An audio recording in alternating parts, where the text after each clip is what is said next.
Today we're going to talk about gear. Gear, like that all-important question. If I'm hiking a long ways and I only want one knife on my belt, which one should I take? Hey folks, Spencer Rempel, the Moose Whisperer, avid outdoorsman and hunting guide. I've spent a lot of time picking out the best gear for long and remote hunts.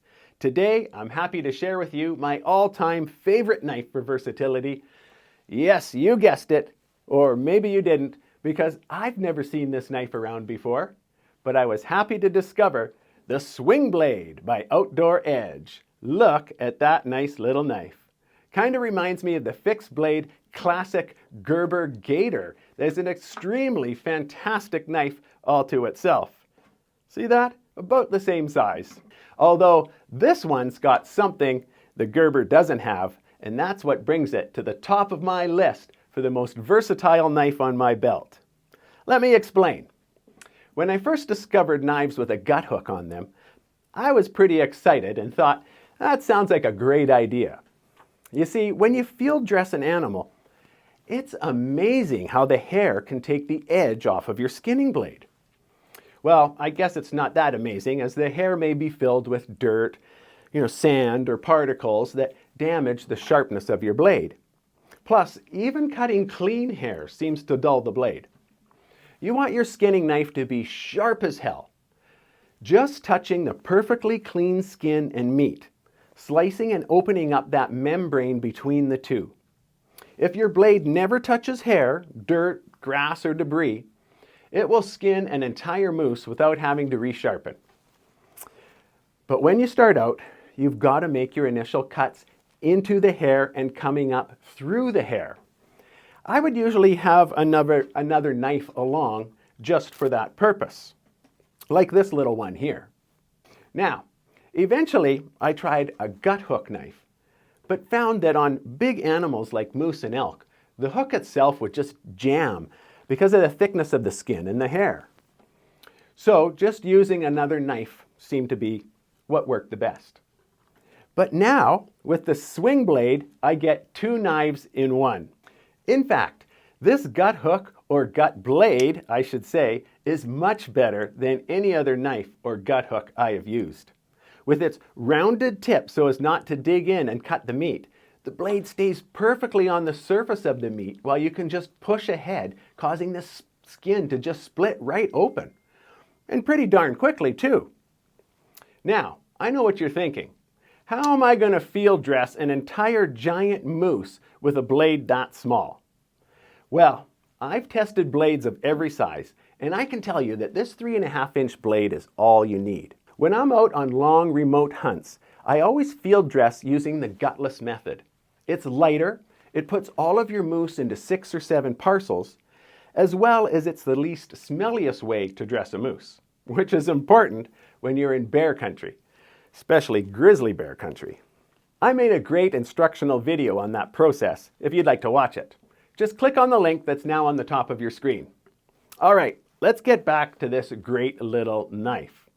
Like I said, a nice drop point 3.5-inch blade stays sharp as hell to do all of your skinning, and then with just the touch of this button, this solid one piece of steel swings around and becomes, bam, your gut blade. Haha, absolutely brilliant. It is so satisfying to swing that gut blade out and hear it click securely into place. It's easy to clean. See that? That makes it easy to clean, and it stays sharp for a long time.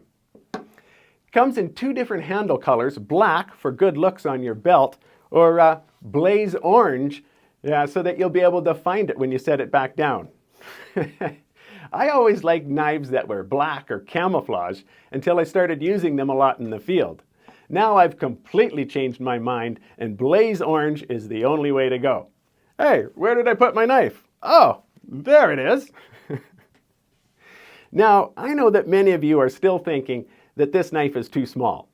But when you're cutting up a moose, if you cut at all the joints, even a small knife like this can do it perfectly. Here I do have one word of caution, something that I figured out through trial and error.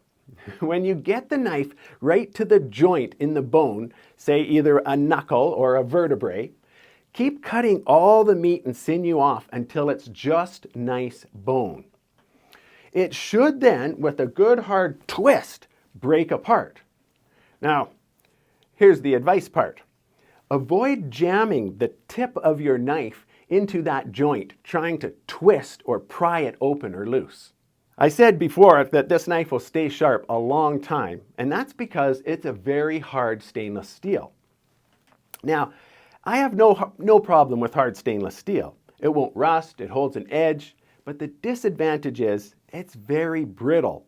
So with this knife, or knife of similar steel, do not pry with the tip, or you'll simply break it off, and then you'll have to make a custom tip, like I did with this one here.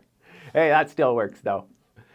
Well, I'll leave you folks with a little footage of field dressing moose in the beautiful coastal mountains of British Columbia.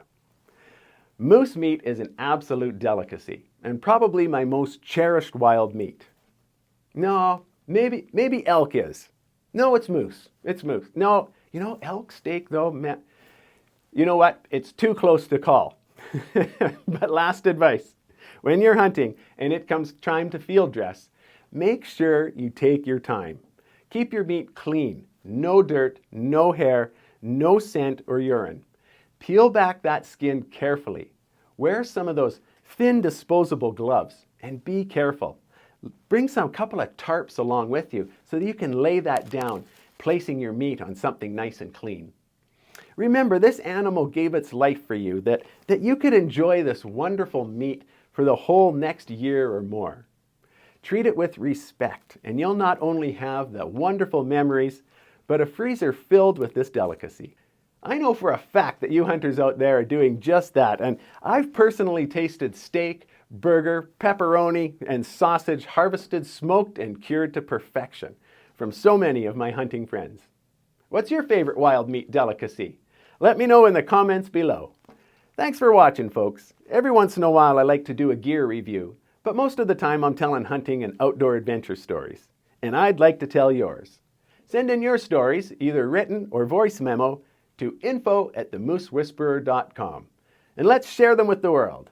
Hey folks, guess what? More stories to come. One last look. We're all done here. That took, I don't know, a couple hours, guys. Maybe a little more. We take our time. We do a nice clean job. It's a beautiful day, morning hunt, so why not? This is what we're left with. We're putting all our meat into game bags right now. We'll hang it in a tree for a nice cold night tonight. We've got the head off. That is all the guts, backbone, and everything left there. And the hide. And like I showed you, that's what will all our meat harvested nicely to pack out of there. So that's that, the gutless way of harvesting a moose.